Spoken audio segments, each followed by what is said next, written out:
So how many of you have a formal variety release procedure in your country? Nepal? Yeah. India? Bangladesh? Do you have a variety release and recall committee? No. Well, I think it may be time to think about it. So Norman Borlaug said, unless we make progress in yields, the next century will experience sheer human misery on a numerical scale that will exceed the worst of everything that has come before. And I'm not so sure that a variety release committee doesn't have some responsibility to make sure that doesn't happen.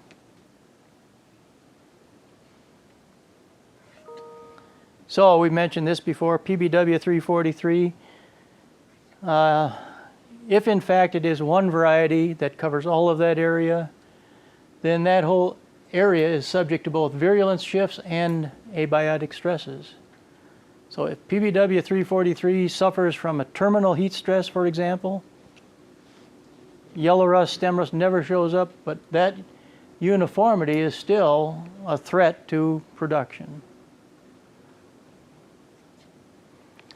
SR31 deployed across that same area, but in different varieties, is still a threat to a shift in virulence of the rust population. But if you have different varieties, at least you have less of a problem with abiotic stresses.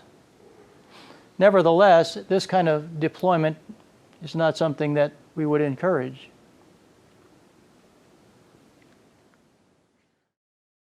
And again, we saw this as something to think about and how to manage that so that we don't have, at least we don't have the risk of genetic uniformity and pathogen shifts to virulence. And if we do that, we probably have them in a lot of different varieties. That also provides for some variation in the variety spectrum that's available throughout the region.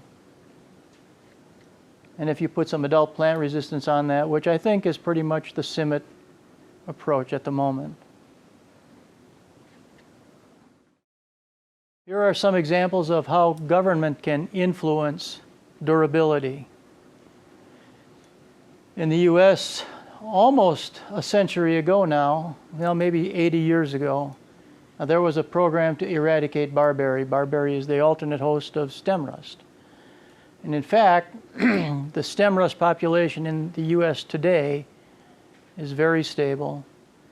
I don't know that we have had a population shift in the rust population for a long time. It's sampled every year, but as I understand it, this is QFCFC or something like that. That's the North American stem rust population that has not changed, and so the resistance genes remain effective and contribute to protection.